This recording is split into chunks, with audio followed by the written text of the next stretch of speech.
बिस्मिल्लाहिर्रहमानिर्रहीम, अस्सलाम वालेकुम, सुबह बखैर और खुश आमदीद मॉर्निंग विद फरा में। दुआ और उम्मीद यही आप जहाँ कहीं हैं बिल्कुल ठीक ठाक हो, जिंदगी मज़े सुकून और खैरियत के साथ गुजर रही हो। आज मेरा दिल चाह रहा आपके साथ बहुत सारी बातें करने पे, और इशू आपको मालूम ही है पिछले दिनों, बल्कि सरबजीत सिंह की अभी जो हमें हलाकत की खबर मिली, जेल में होने वाला वाक़या, इसमें कोई शक नहीं है कि जेल में इस वाक़े की मजम्मत हर शख्स करता है और हम शख्स सबको अफसोस है कि ऐसे नहीं होना चाहिए, जेलों के जो हालात हैं बेहतर होने चाहिए। लेकिन जिस तरह का रिएक्शन और जिस तरह की बातें इंडिया की तरफ से सुनने में आ रही हैं वो खासी हैरान कुन भी हैं और मतलब खासी सवालिया निशान भी हैं उनके ऊपर। इसलिए कि अगर हम इसकी हिस्ट्री देखें तो सरबजीत सिंह एक ऐसा शख्स था जो कन्विक्टेड मर्डरर था, यानी जिसमें साबित हो गया था जुर्म कि इसने सीरीज ऑफ ब्लास्ट किए थे लाहौर में और फैसलाबाद में, जिसके नतीजे में 14 अफराद की जान गई थी। वो 14 अफराद भी किसी के बेटे थे, किसी के भाई थे, किसी घर के चश्मो चिराग थे, जीते जागते इंसान थे, उनको भी जिंदगी जीने का हक था, वो बेगुनाह थे, वो मजलूम थे। ये उसने माना हुआ है, उसने अपने इतराफ किया इस जुर्म का, कबूल किया इस जुर्म को, जिसके नतीजे में वो एक ऐसा साबित शुदा मुजरिम था जिसको फांसी की सजा भी दे दी गई 1991 में। अब ये तो इंसानियत क्या, हर एक मुल्क का मजहब और कानून जो है वो कहता है कि अगर कोई शख्स मुजरिम है तो उसे उसके जुर्म की सजा मिलनी चाहिए। पाकिस्तान की ये जिसे कहते हैं ना इंसानियत पसंदी है, और ये पाकिस्तान का एक तरह से एक अच्छा सलूक का मुजाहरा है कि 1991 से जो शख्स फांसी की सजा का मुस्तहिक है और जिसके ऊपर जुर्म जो है वो साबित हो गया है, उसके बावजूद उसको फांसी नहीं दी गई। और उसके साथ आज तक जेल में जो सलूक किया गया वो ठीक ठाक था, अच्छा था, वो जिंदा था, जीता जागता था। इसके और उसके रहम की अपीलें जो हैं वो मंजूर की गई। एक स्टेज पे तो उसे छोड़ने की और रिहाई की बातें जो हैं वो भी हमने सुनी और बाद में सुना गया कि नहीं कोई कंफ्यूजन है। कंपैरिजन करें जरा इसके साथ, इसका इंडिया की अपनी सूरत हाल के साथ। पाकिस्तान के 150 से ज्यादा कैदी ऐसे हैं जो जिनकी सजाएं भी पूरी हो चुकी हैं, वो आज तक जेलों में सड़ रहे हैं। डॉक्टर खलील चिश्ती जैसे फर्द को हम जानते हैं, पूरी जिंदगी उन्होंने जिस तरह से जेल में गुजारी, कोई साबित शुदा जुर्म भी नहीं है, कोई ऐसा इल्जाम भी नहीं है जो कि उनके ऊपर साबित हो सके,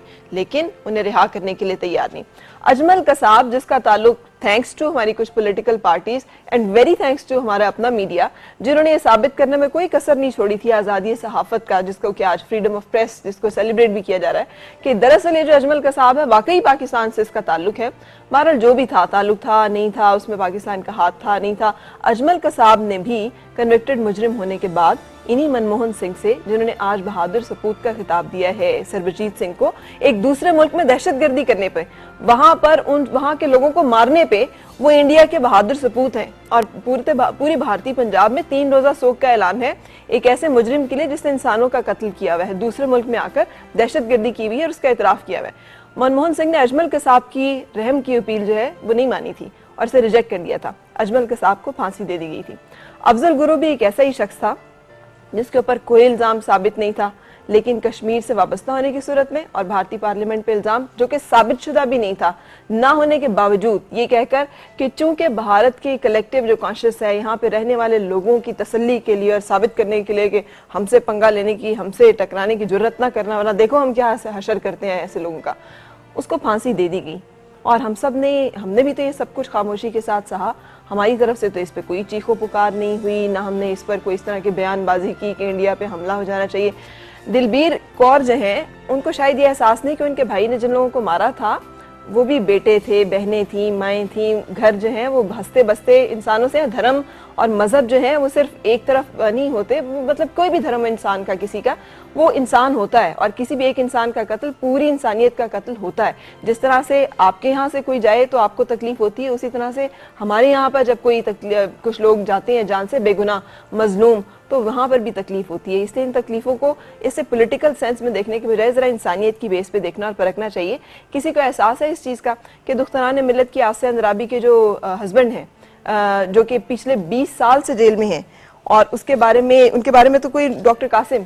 कोई उनके ऊपर भी इल्ज़ाम साबित नहीं है। 20 साल से वो शख्स एक जेल काट रहा है, कैद में है, जिस पे कोई इल्ज़ाम साबित नहीं है, और जज रिमार्क्स देते हैं उनकी जब हेयरिंग की जाती है कि छोड़ेंगे तो तुम्हें नहीं, मौत तो तुम्हारी इसी जेल में होगी। जो लोग पाकिस्तान की जेलों की सूरत हाल, पाकिस्तान के जस्टिस सिस्टम, पाकिस्तान के इंसानी हकूक, पाकिस्तान के बारे में बातें करते हैं, वो इन तमाम हकाइक से आंखें ना चुराएं। और सिविल सोसाइटी भी जब ये तमाम बातें करती है तो उसको भी इस चीज़ का एहसास होना चाहिए कि वो 150 पाकिस्तानी जो कि वहाँ पर सड़ रहे हैं, पहले उनकी बात तो कर ली जाए। और जब हम अफजल गुरु पे खामोश रहते हैं, जब हम और बहुत सारी जगहों पे खामोशी इख्तियार कर लेते हैं जहाँ पर हमारा मौक़िफ़ सही भी हो सकता है, तो वहाँ पर इस तरह के बहुत सारे इश्यूज़ पे जहाँ पर के कन्विक्टेड मुजरिम की बात हो रही है, उसके साथ जो हुआ वो भी गलत है, हम उसको भी कंडेम करते हैं, उसकी भी उतनी सख्ती से नहीं होना चाहिए। लेकिन अगर हुआ है तो उसमें इस चीज़ को ज़रूर नज़रअंदाज नहीं किया जाना चाहिए कि वो कोई बेगुनाह शख्स नहीं था, ऐसा शख्स नहीं था जो मजलूम था और उसके साथ इस तरह का हादसा जो है वो हो गया, तो वो बड़ी ही कोई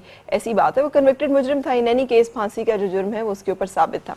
ये कुछ ऐसी चीज़ें थी जो मैं आपके साथ शेयर करना चाह रही थी इस दुआ के साथ कि हमें पाकिस्तान को, अब जबकि पूरी दुनिया में पाकिस्तान को ख़ास आलमी दबाव का सामना है और 2014 विड्रॉल जो है उसके बाद पाकिस्तान के ऊपर ये दबाव और भी ज़्यादा शदीद होने जा रहा है, क्योंकि इंडिया और अमेरिका के जो ताल्लुकात हैं उसमें बढ़ोतरी जिस तरह से है और जिस तरह से हमें हालात नज़र आ रहे हैं, आने वाले इलेक्शंस पाकिस्तान के लिए बहुत अहम होंगे। इससे कि उसके नतीजे में जो हुकूमत बनेगी उस हुकूमत के ऊपर दारोमदार होगा इसका कि पाकिस्तान इस क्रिटिकल टाइम में किस हद तक अपनी आज़ादी, खुद मुख्तारी और सालमियत को कायम रखते हुए अपनी खुद नसारी के लिए बहुत सारे ऐसे बर वक्त और सही फैसले करता है जो आने वाले दिनों के लिए, आने वाले दिनों में इस मुल्क और कौम के लिए बहुत अहम साबित होंगे। सो अल्लाह करे कि इस अहम फैसलों में हम भी सही होश और दानिशमंदी का सबूत देते हुए सिर्फ उन लोगों को मुंतखब करें जिन्हें हम समझें कि वो इतने अहम फैसलों के काबिल हैं और अहल हैं। ये जिम्मेदारी मेरी और आपकी है, शेयर्ड है, और हमने ये जिम्मेदारी भरपूर तरीके से अदा करनी है ताकि हम अपने मुल्क की सलामती में अपना हिस्सा जो है वो डाल सकें।